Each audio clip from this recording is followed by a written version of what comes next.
A beautiful afternoon to you on TV Sapienta News Hour. I am Oluchi Ojo Bamidele. Starting with the news, the wife of Anambra State Governor Noye Soludo has pleaded with parents, guardians, school proprietors, and religious leaders to allow children under their care to get vaccinated during the rollout of measles rubella vaccination program. Mrs. Soludo, who stated this while inaugurating the vaccine introduction advocacy in the state, highlighted the need for stakeholders to lead the sensitization, especially within parts of the state where turnout for vaccination is usually low. She explained that the measles and rubella are highly contagious viral infections that have led to unnecessary sufferings, complications, and even deaths among the children, assuring that with the introduction of this combined vaccine, the narrative will change. Also speaking, the World Health Organization's coordinator in Anambra State, Dr. Mohammed Bonus, said that with the state's excellent history of immunization compliance, he is very sure that the program will achieve a positive outcome. Abia State Governor Lex Oti has announced the procurement of 20 electric buses, which will be rolled out in the next 2 months. Governor Oti also revealed that about 9.8 billion naira was spent by the immediate past administration in the reconstruction of Port Harcourt Road, which was not realized, adding that his government successfully built the road with 36.5 billion naira. He discloses while addressing the Aba community who organized a Thanksgiving carnival on the Umuabwai Secondary School premises, Port Harcourt Road, in celebration of the reconstruction and completion of the Port Harcourt Road abandoned for over 3 decades. According to him, bus terminals were being built for the transport system in the state, while the 20 electric buses for the transportation would be for the first batch. The governor, who recalled his efforts in fixing the Port Harcourt Road against the attacks of the noisy opposition, said he replied the shameless oppositions with his performances. The governor of the Carnival, Chief Onyeka Udaja, lauded OT, adding that the Port Harcourt Road stands tall in the achievements of the governor. The Nigerian National Petroleum Company Limited (NNPCL) has given 531,000 naira each to 531 NYSC members to make them self-employed. The core members were also empowered with starter packs to start their own businesses. The items were presented to the core members by the Group Chief Executive Officer of NNPCL Limited, Bayo Ojulari, in Abuja yesterday. Ojulari, who was represented by the Group Chief Operating Officer of NNPCL, Roland Eubare, said the initiative highlights NNPCL commitments to youth development and national progress. He praised the core members, adding that they were selected from a highly competitive pool. Ojulari urged the recipients to build purposeful businesses and uphold high standards with the resources. The Director General of NYSC, Brigadier General Lakunle Nafiu, commended NNPCL for providing both training and tangible tools, assuring that it will go a long way in helping the beneficiaries realize their business dreams.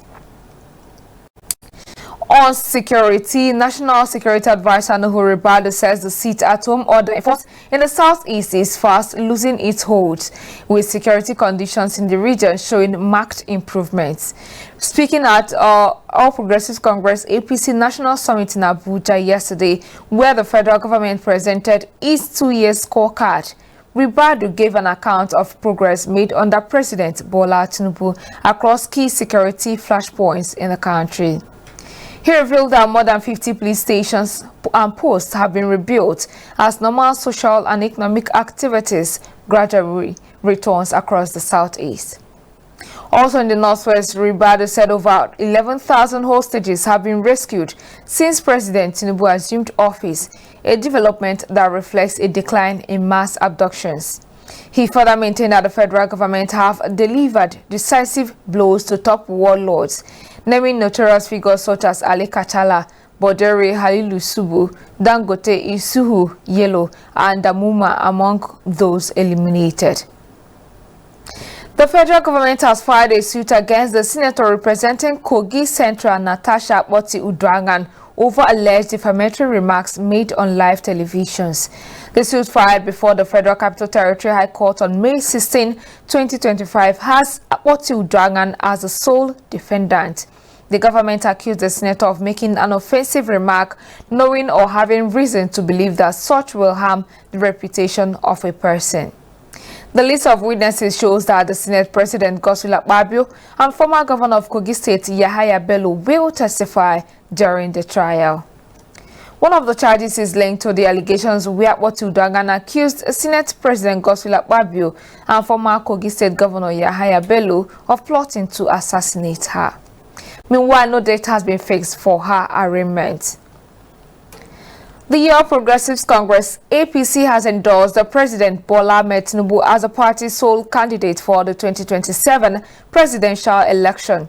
The APC National Chairman Abdullahi Ganduje announced this on Thursday during the party's national summit in Abuja. The endorsement came as divided opposition struggles to challenge the ruling party. High-profile members of the opposition, including a governor, members of the National Assembly, among others, defected to the APC at the event. Speaking at the event, President Tinubu described the defection as part of the game and thanked the APC for endorsing him for a second term in office.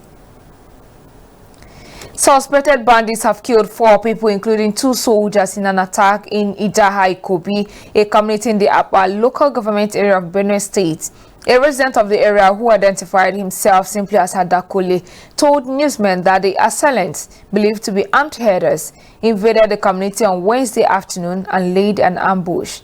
He said some soldiers who responded to a distress call ran into the ambush laid by the Fulani herdsmen, where they were killed.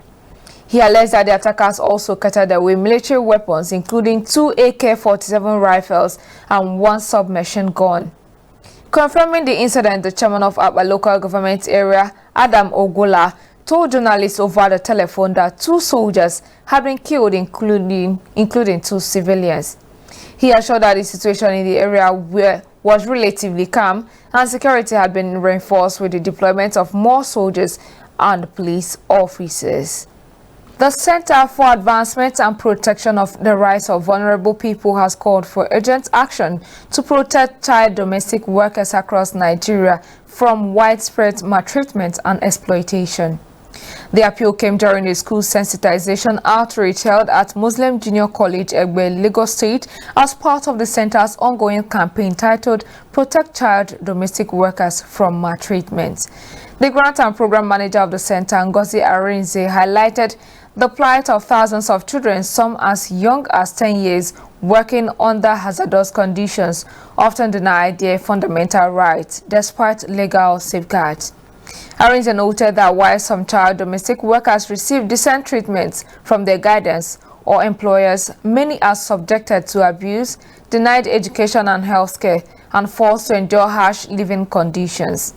She listed the 5 basic rights of every child as the rights to education, health, safety, family life, and recreation, and urged students to recognize and speak up against any form of abuse.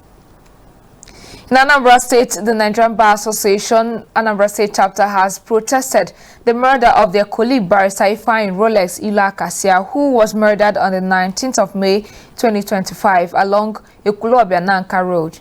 Speaking at the Judiciary Headquarters, Oka, the Chairman Committee of Chairmen and Secretaries of NBA Anambra State Chapter, Barrister Kevin Aboyi, lamented how their members have been always a target to criminals, citing a similar incident that took the life of another colleague, late Barrister Awa, last year.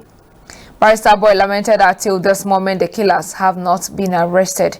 He, however, vowed to closely monitor the investigation of the murder of late Ilu-Akasia to ensure that it is not compromised, insisting that he will forward a formal petition to Inspector General of Police and Director General of the Department of State Services, demanding for a high-powered security task force to be deployed to Anambra State.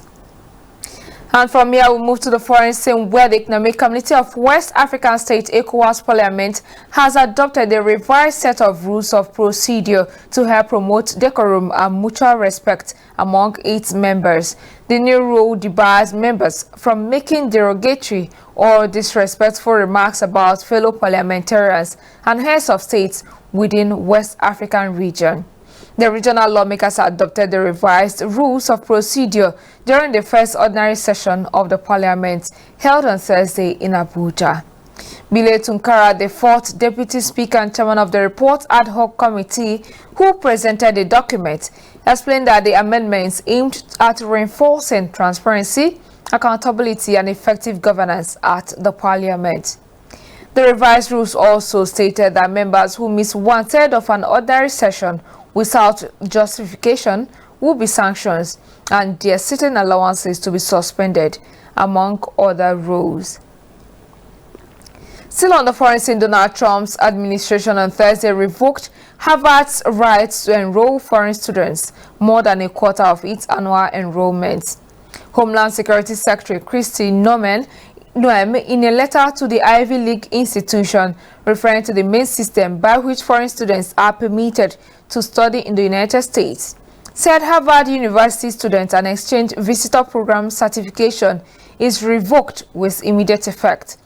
According to her, Harvard lost the privilege because it refused to comply with multiple requests to provide the Department of Homeland Security pertinent information while perpetuating an unsafe campus environment that is hostile to Jewish students, promotes pro-Hamas sympathies, and employs racist diversity, equity, and inclusion policies. Noem further said all universities must comply with Department of Homeland Security requirements, including reporting requirements under the student and exchange visitor program regulations, to maintain the privilege of admitting foreign students. Now, last month, Trump threatened to stop Harvard from enrolling foreign students if it did not agree to government demands that will put the private institution under outside political supervision. Harvard did not immediately respond to a request for comments. On the world of sports, Manchester United boss Ruben Amorim said that he is confident he is still the right man for the job. Amorim said this after the club's Europa League loss to Tottenham Hotspur, adding that he would quit with no compensation if the club's board believed otherwise.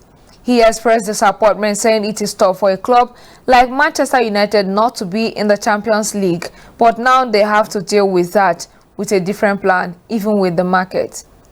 The coach and his men had hoped to salvage something from a woeful season that has them getting to 16th in the Premier League with one game remaining.